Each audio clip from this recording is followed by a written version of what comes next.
Baik, kemudian untuk masalah kita sebagai orang awam yang hanya bisa bersandar kepada pendapatnya para ulama, sejauh mana tanggung jawab kita? Allah Subhanahu wa taala berfirman, "Fas'alu ahla dzikri in kuntum la ta'lamun." Bertanyalah kepada orang yang tahu ketika kamu tidak tahu. Nabi SAW bersabda, "Inna syifa'al ayyi as-su'al." Sesungguhnya obatnya orang yang nggak tahu adalah tanya. Makanya kalau nggak ngerti, kita diminta untuk mencari tahu dari orang yang sudah tahu. Kita butuh untuk melakukan berbagai macam aktivitas agama, baik yang bentuknya amalan, seperti ibadah-ibadah sehari-hari, atau yang bentuknya hukum, batasan mana yang nggak boleh kita lakukan ketika bermuamalah.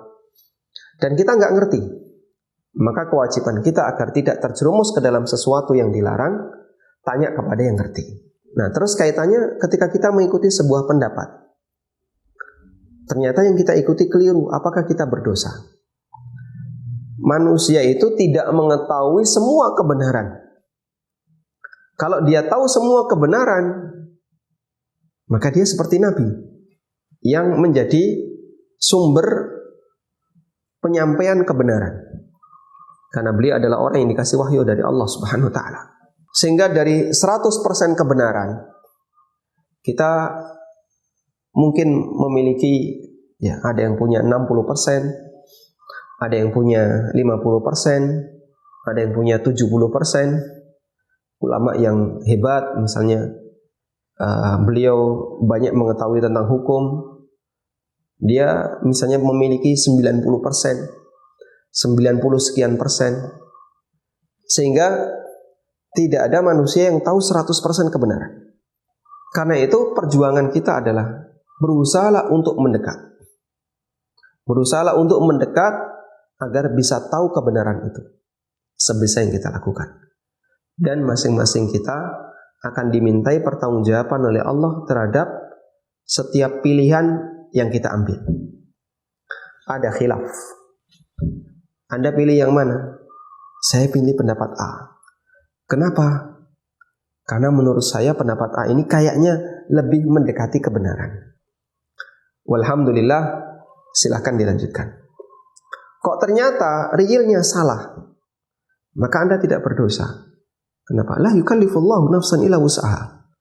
Allah tidak membebani jiwa melebihi dari kemampuannya. Kita kalau mengetahui kebenaran 100%, setiap khilaf kita tahu mana yang benar, itu mustahil. Manusia nggak mungkin bisa melakukan seperti itu. Sehingga yang bisa kita lakukan adalah mengedepankan bertakwa kepada Allah semampu kita. Lalu kita berusaha sesuai dengan kemampuan yang kita miliki untuk memilih mana di antara pendapat ini yang paling mendekati. Kok ternyata salah, ya sudah, itu di luar tanggung jawab kita. Dalil tentang itu adalah peristiwa ketika Nabi SAW dan para sahabat melakukan perjalanan.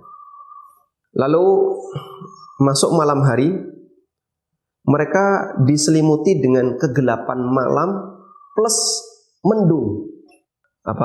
Suasana gelap malam plus kabut yang gelap. Sehingga sahabat 100% nggak tahu kiblat.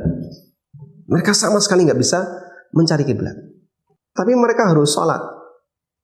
Akhirnya disebutkan dalam riwayat itu, kami sholat berpencar-pencar. Lalu di antara mereka ngasih garis, kasih tanda garis.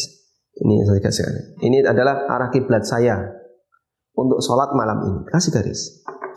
Sehingga mereka berijtihad sesuai dengan kemampuannya, yang ketika itu sama sekali mereka tidak bisa melihat arah kiblat. Pagi harinya setelah matahari terbit, mereka baru tahu kalau mereka itu sholat ke arah selain kiblat. Dan Nabi SAW tidak perintahkan bagi mereka untuk mengulangi sholatnya. Lain halnya kalau Anda milih pendapat, kenapa kamu pilih pendapat B? Ini kayaknya yang lebih cocok untuk saya. Maksudnya lebih cocok? Ya, kalau saya pilih pendapat A, nanti dagangan saya nggak boleh.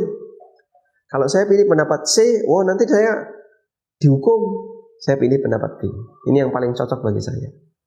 Berarti dia mengambil pendapat berdasarkan hawa nafsu, ya, apa yang paling cocok bagi dia. Nah, kalau kayak gini, ya nanti dia akan mempertanggungjawabkan di hadapan Allah Subhanahu wa taala. Wallahu taala alam.